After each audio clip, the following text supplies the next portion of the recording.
आकाशवाणी संबलपुर आंचलिक खबर पढ़ुचन संपा राय। जुहार पहला मुखिया खबर। देशर विकास दिगे देखा दौथुबार फी आह्वान रो मुकाबिला करबा लगी भारत सामर्थ्य रखिचे कहले प्रधानमंत्री नरेंद्र मोदी। कारगिल दिवस अवसर राष्ट्रपति और प्रधानमंत्री शहीद वीर जवानों को देले श्रद्धांजलि। प्रधानमंत्री नरेंद्र मोदी अध्यक्षता आइबा काल हेबा नीति आयोग बैठक। जोग देवे मुख्यमंत्री मोहन चरण माझी। विधानसभा 5 नंबर दिने स्वाभाविक भावे चलला गृह काम।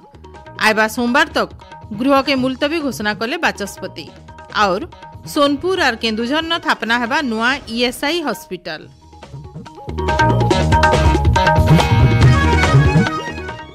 एथर पूरा खबर। सारा देश आज कारगिल विजय दिवस पालन करुछि। 1969 मसीहान 84 दिनर युद्ध थी सारा विश्व देखिथिला भारतीय सेनार शौर्य और पराक्रम। कारगिल युद्ध थी पाकिस्तान के भारतीय सेना पराजित करथिले। ई युद्ध थी 527 जन जवान शहीद होइतबार बेले 1363 जन आहत होइथिले। वीर जवानकर बलिदान लगी कारगिल रो टाइगर श्रृंगन भारतीय सेना त्रिरंगा पताका उड़ेकरी विजय हासिल करथिले। ई अवसर लद्दाख रो द्रास न प्रधानमंत्री नरेंद्र मोदी शहीद जवान मान को श्रद्धांजलि देइछन। श्री मोदी उद्बोधन देकरी कहिछन जे आमे खाली युद्ध नहीं जीति सत्य संयमता और शक्तिशील प्रदर्शन करिछु। विकास रास्ता थी आसुथबार फी आह्वान के भारत मुकाबिला करबार सामर्थ्य रखिছে बोली प्रधानमंत्री कहिछन। करगिल युद्ध के बहादुर वीरों की माताएं, वीर नारियां और उनके समस्त परिजन, सेना के बहादुर जवानों और मेरे प्रिय देशवासियों, आज लद्दाख की ये महान धरती कारगिल विजय के 25 वर्ष पूरे होने की साक्षी बन रही है। कारगिल विजय दिवस हमें बताता है कि राष्ट्र के लिए दिए गए बलिदान अमर होते हैं। राष्ट्रपति द्रौपदी मुर्मू कारगिल रौप्य जयंती अवसर शहीद मान को श्रद्धांजलि देइछन। सामाजिक गणमाध्यम थी राष्ट्रपति कहिछन जे कारगिल विजय दिवस हेउचे सशस्त्र बलर अदम्य साहस और असाधारण पराक्रम। युद्धति वीरत्व देखैकरी शहीद होइतबार जवान मान को राष्ट्र सम्मान देवाटा इटा गोटे अवसर है। प्रधानमंत्री नरेंद्र मोदी अध्यक्षता आइबा काल नुआ दिल्ली राष्ट्रपति भवन रो सांस्कृतिक केन्द्र ठाने नीति आयोग 9 नंबर साधारण परिषद बैठक हेबा। इथि भिन्न भिन्न राज्यर मुख्यमंत्री और केन्द्र शासित अंचल उपराज्यपाल माने जोग देवे। इतार सहित केते केन्द्र मंत्री और नीति आयोग उपाध्यक्ष और सदस्य माने सामिल हेबे। भारत के विकसित राष्ट्र भावे गढ़वा लगी बैठक विषय विकसित भारत 2047 रखा जाइछे। विकसित भारत उपरे तैयार करा जाइतबार दस्तावेज के नेकिरी ई बैठक ती आलोचना हेबा बोली सूचना मिलीछे। नीति आयोग तरफ कहा जाइछे जे केंद्र और राज्य सरकारंकर भितरे समन्वय रक्षा करी ग्रामीण और सहरांचल लोक मानकर जीवन शैली थी उन्नति आनबार दिगे काम करबार उपरे ई बैठक थी आलोचना हेबा। विकसित भारत गठन दिगे राज्य मानकर भूमिका बाबदे भी आलोचना करा जिबा बोली जणा पड़िछे। मुख्यमंत्री मोहन चरण माझी आज नुआ दिल्ली गस्त थी जिबे। आइबा काल नुआ दिल्ली न हेबार के थिबा नीति आयोग बैठक थी मुख्यमंत्री सामिल हेबे। ई बैठक थी मुख्यमंत्री मोहन चरण माझी राज्यर भिन्न भिन्न समस्या बाबदे प्रधानमंत्री को जनाबे। इतार छड़ा मुख्यमंत्री श्री माझी केतेजन केन्द्र मंत्री भिल भेटबार कार्यक्रम रहिछे।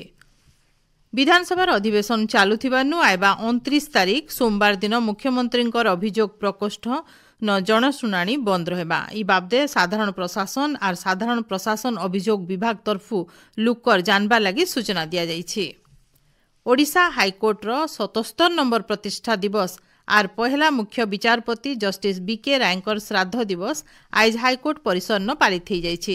ई अवसर हाईकोर्ट परिसर न थिबार जस्टिस रायकर प्रतिमूर्ति थी मुख्य विचारपति जस्टिस चक्रधारी शरण सिंह सहित अलगा विचारपति माने श्रद्धांजलि देइथिले। हाईकोर्ट बार एसोसिएशन रो सभापति विजय कुमार मिश्रंकर सहित अलगा कर्मकर्ता और आईनजीवी परिषद तरफु जस्टिस रायकर प्रतिमूर्ति थी श्रद्धांजलि दिया जाइथिला। आपण माने खबर सुनुचन आकाशवाणी संबलपुर केन्द्रनु। विधानसभा अधिवेशन आज 5 नंबर दिने गृह काम स्वाभाविक भाव चली प्रश्नकाल थी उच्च शिक्षा विद्यालय आर गणशिक्षा शिल्प अनुसूचित जाति आउ जनजाति उन्नयन आर संख्यालघु संप्रदाय आर पछुआ वर्ग कल्याण सामाजिक सुरक्षा बागिर भिन्न भिन्न विभाग उपरे आलोचना होइतिला। विद्यालय आउ गणशिक्षा विभागर आलोचना थी भाग नेकिरी गणशिक्षा मंत्री नित्यानंद गंड कहिछन जे बहुत जल्दी राज्यर 16,519 प्राथमिक आर उच्च प्राथमिक विद्यालय न खाली पड़िथिबार 17,761 शिक्षक पद पूरा करबार लगी सरकार पदक्षेप नेबे। इतार छड़ा गृह न शून्यकाल थी विधायक माने भिन्न भिन्न प्रसंग बाचस्पतिंकर नजर के आनिथिले। उपरबेला 4 बजे गृह काम मूल हेतिबार बेले केतेटा विभागर कागज पत्र उपस्थापन हेतिला। इतार उतरु बाचस्पति सुरमा पाढ़ी आइबा सोमवार तक गृह के मुलतवी घोषणा करिछन। सोनपुर और केन्दुझर न दुईटा नुआ ईएसआई हॉस्पिटल थापना प्रस्ताव के मुख्यमंत्री मोहन चरण माझी अनुमोदन देछन। ई अवसर मुख्यमंत्री कहिछन जे सोनपुर और केन्दुझर सहर न ई दुईटा हॉस्पिटल थापना हेबा। इथिलागी से इलाकार श्रमिक श्रेणी लोक माने आर सेमानकर परिवार भल स्वास्थ्य सेवा पाई पारबे बोली मुख्यमंत्री कहिछन। राज्य बढ़ुथिबार आलूर चाहिदा के पूरा करबार लगी उत्तर प्रदेश नु आलू घिना जिबा बोली खाद्य आर जोगाण मंत्री कृष्णचंद्र पात्र कहिछन।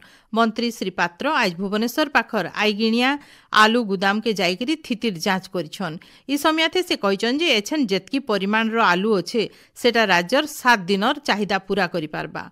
आलू प्याज उत्पादन सहिते शीतल भंडार नाइ थिबानु एंता परिस्थिति सृष्टि हेछि। हीराकुद जलभंडार नु आइबार एबार दिन सकाल 9 बजे ई बछरर पहला बर्ड पाइन छड़ा जिबा। इथिलागी डैम कर्तृपक्षंकर तरफु प्रस्तुति मूल करा जाइछे। तलिया इलाका के सतर्क सूचना दिया जाइथिबार बेले आज डाकबाजी यंत्र जरिए सतर्क करा जाइछे। ई बाबदे आमर संबलपुर संवाददाता गुणमणि विश्वालंकर गुटे रिपोर्ट। आसंता 28 तारिख रविवार सकाल 9टारे हीराकुद जलभंडार चलित वर्षर प्रथम बन्या जल निष्कासन करा। प्रथमे पूजार्चना करागला परे बामपटर 7 नंबर स्लुइस गेट खोली बन्या जल छड़ाଯିब। उपरमुंडरे वर्षा लगी रहितबारु क्रमागत भाव में हीराकुद जलभंडार जलस्तर वृद्धि पाइबारे लागिछि। प्रति सेकेंडे जलभंडार को 2.5 लाख ऊर्ध्व क्यूसेक पानी प्रवेश करुछि। तेणु रविवार दिन गेट खोलिबाकू जलसंपद विभाग निष्पत्ति नेइछि। वर्षर प्रथम बन्या जल निष्कासन हेउथिबारु हीराकुद जलभंडार तळमुंडरे थिबा 13टी जिल्लार जिल्लापाल और एसपी मानकु सतर्क सूचना जारी करा जाइछि। एथिपई लोकंकु बन्या जल निष्कासन समय महानदी भितर को नजिबा पई डाकबाजी यंत्र साहाय्य सचेतन करा जाउछि। या सहित निजर गृहपालित पशुंकु मध्य महानदी भितर को न छड़िबा पई सचेतन करा जाइछि। आकाशवाणीर आंचलिक संवाद पई संबलपुररु मुगुणमणि विश्वाल। नुआपड़ा जिला खड़ियाल केन्द्रीय विद्यालय न शिक्षा सप्ताह पालित होइछि।